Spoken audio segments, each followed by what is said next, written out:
This meeting is being recorded. See, that I heard just fine. Yeah, right. I love that. Right. So, second episode of Movie in Minutes that we're having this week, just because there was so much to watch this week. My guest for this episode is my good friend Andrew. Hey, what's up, buddy? What's up?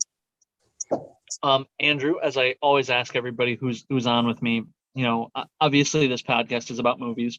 So I like to give the audience a sense for what my guests like. So what type of movies do you like? So typically I find myself going to like a lot of the mainstream Marvel DC stuff. But I also am very much into noir or thriller movies. Anything that really can get me going psychologically, kind of take me for a ride. Give you something to think about. Right, exactly, because no one wants to walk into a movie and be able to guess the whole plot the whole way through. And, I guess kind of what the show's about, right? Yeah.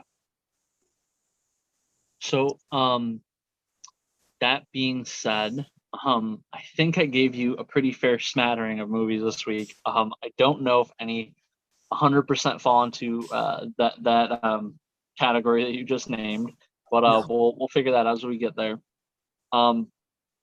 So as always, I give my guests, three trailers to watch. This week in particular, there was like 6 movies that came out. So I split the batch between you and my previous guest, Elise. So what was the first trailer that I gave you? The first one you gave me was Blackberry, and I had relatively high hopes for it because we had gone and seen Air, which I, not even being a basketball person, thought was fantastic, and I know you've spoke a lot on. So I had decent hopes going in. Seems a little more comedic off the bat. Definitely. Did you? How can I put this? As compared to Air, right? Mm-hmm. Did you notice anything about how they filmed this movie? Because there was to me something that stood out, but I kind of don't want to say it. I don't want to lead you. I want to see if it's something that you come to on your own. I'm going to be honest, as far as how it was shot, no, I didn't really. I don't know if I necessarily paid attention quite to that. That's fair. That's totally fair. And I mean, in the trailer, they may not give you enough to be able to pick up on this. Have you ever seen The Office or things akin to The Office? Yep. Yeah. It felt like it was like The Office, like the way they would like be looking at somebody talking to them, and then they'd like shift the camera like right away and like look at somebody else in another room and like look like you were hands spins. Yeah, except for in The Office, which is a straight up comedy. I think that's a good tactic for. And a film like this, which is supposed to be, for all intents and purposes, based on a true story, to sort of try to force a comedic element when it may or may not be there is not as good to me. But yeah, like from the trailer itself, it did seem a little forced. Yes, they showed some points of contention with whether it be like the stocks they had mentioned faking, and they tried to err on the side of serious with the market demands and how they wanted to take over it, and they wanted the best engineers, and but a lot of it, at least from the trailer, felt like it might be cut short by like wannabe snappy or witty punchlines, as opposed to just trying to tell the story as is. Right. And I mean, like, I feel like we kind of jumped right in and we didn't really talk about it, but what did the trailer make you feel like the story for this was about? I mean, just on its face. Sure, yeah. So the story that I gathered was you've got these two guys who are supposed to be portrayed as super nerds, one of which seems fairly outgoing, maybe a little zany, the other a bit more of a perfectionist right off the bat. And he seemed like he was the hands-on engineer side of things. And they go and they pitch to who I can only assume to be a loan shark their idea to try to get funding and jumpstart Blackberry. So and from there, like, things grow, and a little bit of trials and tribulations arc type of deal. Maybe a little bit of heat from the feds if they weren't necessarily doing anything perfectly legal. Yeah. As alluded to with that whole stock bit. Yeah. I mean, the one thing I would normally ask you based on the trailer, based on the information that you have, where you think this goes. But with biopics, it's a little hard to do that because it's based in reality. So we kind of know what happens. Like Blackberries were essentially like the earliest versions of what we would consider like smartphones, because they could do email, they could be connected to the internet, and they could talk to people. And we don't have Blackberry anymore because it ultimately was surpassed. So I mean, like, the company kind of had like a rise and a fall. I will say, like, the loan shark thing, it was more like a corporate bigwig, like a bigger like electronics manufacturer that they were trying to pitch to. And at first the guy kind of just like didn't give a shit, like straight up just I'm in the middle of, I'm having a meeting with you guys, but I'm really thinking about something else. And that character, who's played by Glenn Howerton, who's like famous for being Dennis on Always Sunny in Philadelphia. Does a really great job in this movie, like great acting, but like he's very much in it for himself. Granted, he does front a lot of the money to start this for them, but it's with the intent that I'm going to get it back like 100-fold. So what was mentioned in the trailer was like sometimes you got to let things go, and then it panned from the one engineer character over to the goofy zany friend up in the window, and I'm not sure if that was alluding to perhaps trying to separate the two of them in terms of business. But then later on in the trailer it shows press conferences with both of them there, but then again it could have just been rearranged pieces of footage in order to make it feel a certain way. So what direction does it go? The one that you kind of like nailed them. There is the one that's a little bit more of like, I'm the beta nerd, but at the same time I'm the voice for the alpha nerd. And then the one who's the quiet engineer, but who's worked out all the math and like what needs to be done, is he's technically the CEO for the company before it before Blackberry becomes like the thing that sort of revitalizes them. And obviously he gets kind of steered in the corporate direction more and more. Glenn Howerton's character, a lot of times will do the talking and say, if I start crumpling paper, you shut up, like don't talk. Because he knows the business side of it, and they kind of, the meek one lets him do it because A, I don't know the business side, but B, like, I'm meek. And then he'll kind of go back to him and be like, hey, this is the problem that we have now, fix it. And there's a symbiotic relationship there, but it's very much like, there's one person calling the shots and the other one's like taking the shots. Gotcha. And again, like I said, with this one, it's a little harder to be like speculative and go, wait, where does this go? Because ultimately we know, like the day and age we live in now, Blackberries just don't exist. Like you got basically Samsung and Apple are like, the future. You get your little companies popping up here and there. I wouldn't call Google a little company, but I don't think it's not on the same footing as the other two phone companies. Now to actually even be able to try to venture into a market like that, where back then they became the market. Right. Yeah. They were kind of paving the path for everybody else because of the fact that nobody was doing anything with, the wireless network that existed. Would you see it? I think I would. And I think I would go into it with the expectations of more or less what we've talked about, that it's a slightly more comedic, possibly less emotionally jarring version of Air. Yeah.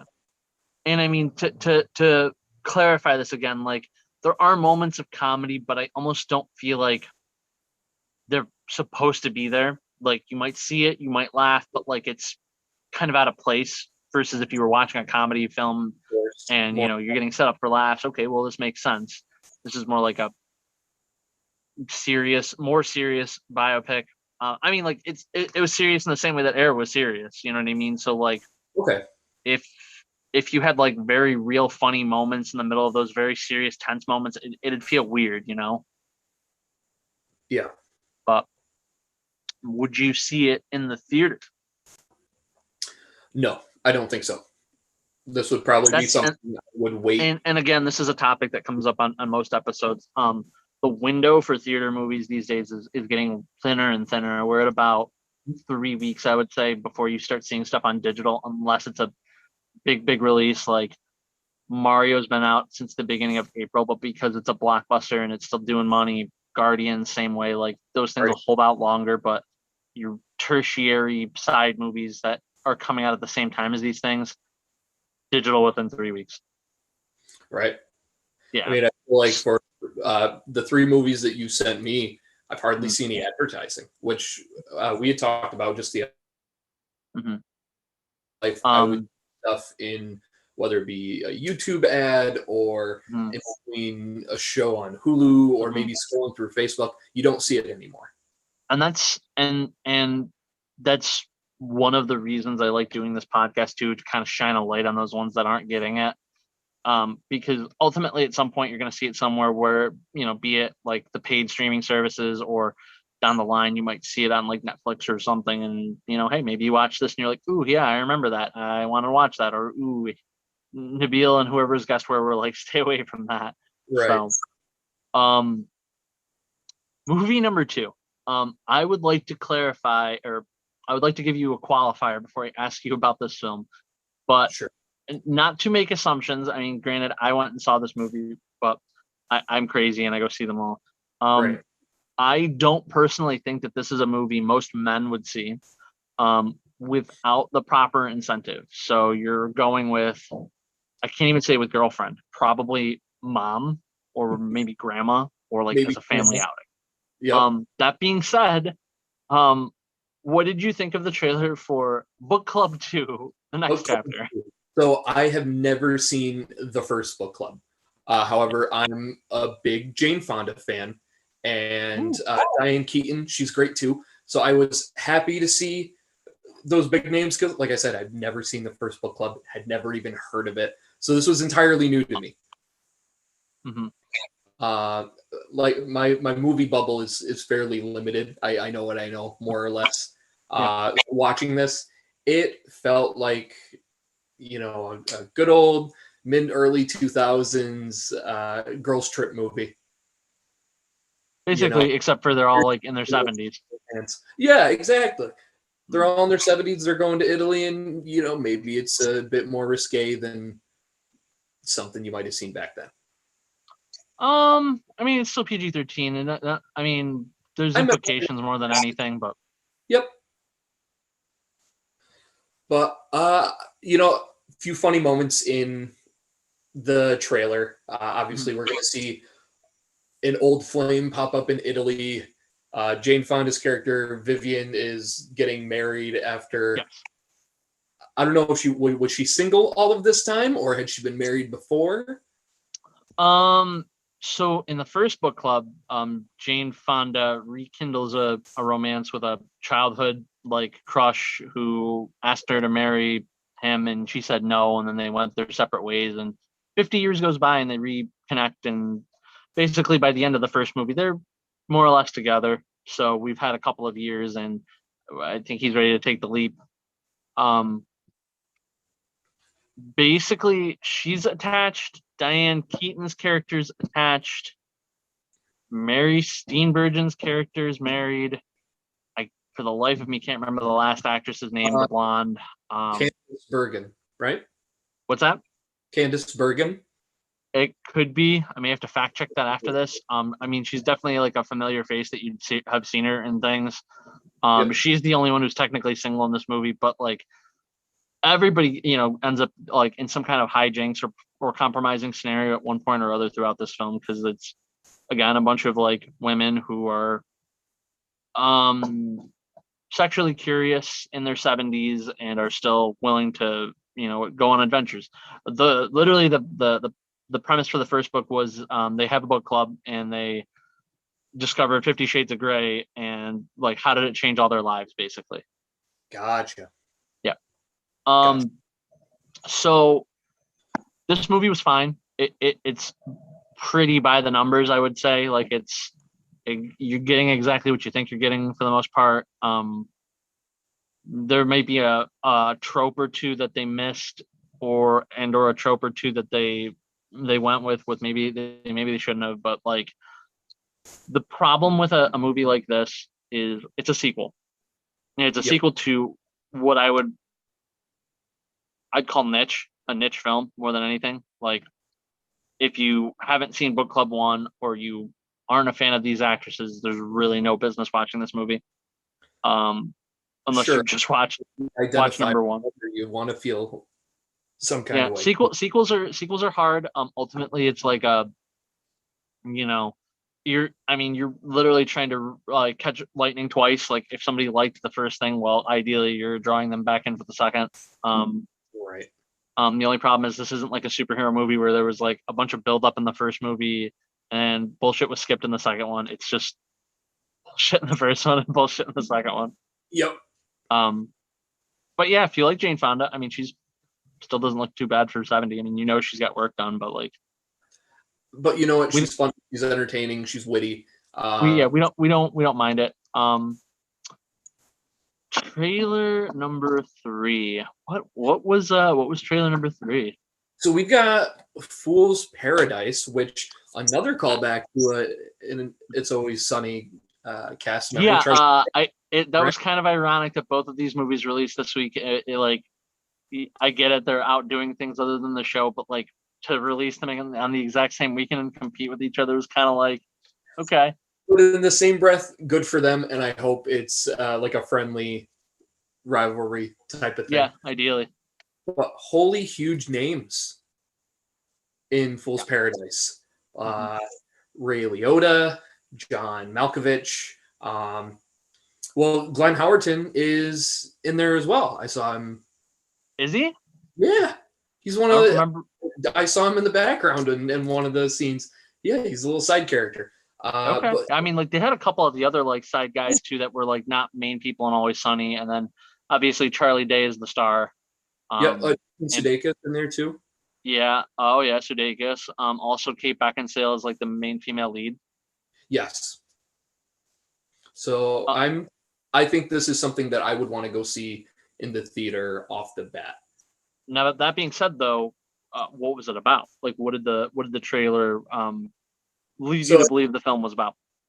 This leads me to believe that we have someone who was put in a mental institution in Southern California, presumably around Hollywood, given the setting of everything.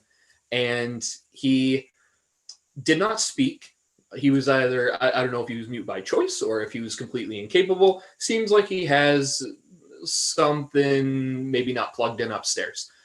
Anyhow, he's thrown out of this mental institution when they decide that they can't fix him, right? Like there's nothing to be done. The state won't pay for it.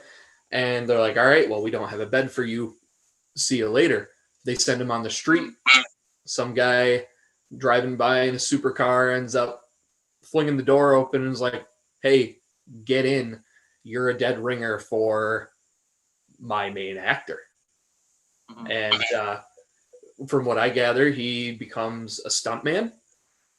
He must have at some point been some kind of assistant, considering that his name ends up becoming Latte Pronto, which it's absurd. I love that. It's a great play on words. And it gets carried throughout. Everyone just keeps addressing him as Mr. Pronto. He's taken onto night show interviews, and they laugh at the slapstick. And I'm all for it. We don't see a lot of that kind of comedy nowadays. It's a breath of fresh air. Another interesting note about this, I don't know if it points it out in the trailer or not, but not only is Charlie Day the star, this is a directorial debut for him. So he also directed the film. I saw that at the very end, and I was pleasantly surprised. So I feel like that, at least from the trailer, it seems to embody his comedy style full force. Everybody seemed to have jumped right on board with it. In parts, I would say yes. In other parts, I think it's him flexing muscles that we didn't know he had. Yeah. So you're pretty spot on from the start. He is a mental patient who was released onto the streets. He doesn't talk. It's there. I mean, they speculate in the opening scene, which is what I think they use in the trailer. Just maybe there's just something like he's just had a trauma and can't speak. Who knows what could make him speak again? And he is a dead ringer for the star of a film that's currently in progress. But what happens is it's not so much he's the stuntman, but they like basically Ray Liotta, the actor in question is refusing to work. Like he won't come out of his trailer, and Ray Liotta's like, if you don't, I got a guy that looks just like you that I can pay like 1/100th of the value of you, and we'll fire you. And Oh, like in response, the actor basically takes himself out of I don't know, running of the role, and Latte Pronto is born, who becomes this guy, and it's just really funny because he says a whole lot of nothing, both in words and in body language, and just keeps landing in these like unbelievable scenarios. I likened this movie a lot to like a more adult Mr. Bean, just because of the fact that like Mr. Bean just like never talks, makes some sounds here and there, but like is on all these like weird situations. Except in this movie, there's like sex and drugs and other stuff. So not very Mr. Bean in that regard. Yeah, well, I figured Ken Jeong being in the cast probably brought some of the aspects of Hangover right into there. And I was just about to get to him, so I'm glad you brought him up now. So this is as much a Ken Jeong story as it is a Charlie Day story, because Ken Jeong plays a publicist who just can't quite seem to land an actor that can kind of help carry his own career until Latte Pronto. And over time, it's we get the normal, like, it's not about the destination, it's more about the journey thing, because by the end of the film, Ken and Latte are more happy that they have each other in their lives and don't really care so much about what Latte's career prospects are or whether or not Ken's going to be a really good publicist. It's more just like, I'm just happy to see you. And there's a lot of comedy, but there's also some drama, some suspense. There's a little bit of everything, and I think Charlie Day hits it out of the park with this. I don't want to like spoil too much. Suffice it to say that I think so far, people joke with me all the time, like, "Oh, Nabil, you hand out like 4s left and right and whatever for my reviews." I'm famous for breaking your balls for it, so it's totally good. It's totally fine. This month has actually been a little bit of a change because I mean, just this week alone, I handed out 2 2s. Oof. Wow. But so far in May, this is the first 5-star movie I've rated. And we saw, and I mean, like, I saw Guardians, and I rated this higher than Guardians. I mean, Guardians was very good. Don't get me wrong, but this movie talked on the whole. This movie checked off more boxes in under 2 hours than Guardians did in 2.5 hours. So, good. Do you think that this is something that you would go see? Oh, absolutely. Like I said, prior to us even really getting into the dive, it's going to be an hour and a half of my time that I will probably think is well spent at a theater.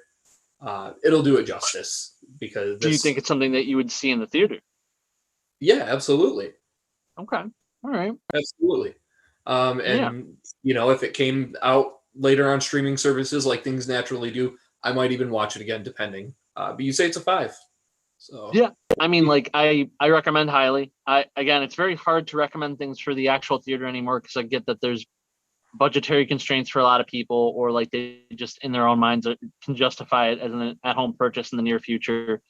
If we're coming full circle on this, I will say that there's nothing in this film that makes it like a big screen necessity. Like, it's not like a big bombastic action film where like not seeing it on big screen hurts it. But if you're going to go to the movies anyway and you're looking for a movie, I recommend. It's a good reason to get out of the house. Weather's been nice, and there's no excuse not to, right? Right. And I mean, you were talking about maybe going to see another movie this Friday. I mean, maybe this could be your movie this week. That could be it. It actually give me a better reason to go. So, right. I mean, the alternative is Fast X comes out this week, and I haven't seen any of those, and I have a fun time binging those this week leading up to that. Fast so long ago. So I'm in it for memes, and that's about it. Yeah, I have a feeling that after 9 movies, I'm gonna be like Fast, and Furious out before number X, but we'll see what happens. That'll be something to watch out for on next week's episode of Movies in Minutes. So, but Andrew, I thank you for your time and your opinions. And as always, this has been Movies in Minutes. Like, comment, subscribe, and we'll catch you guys next time. Have a good one.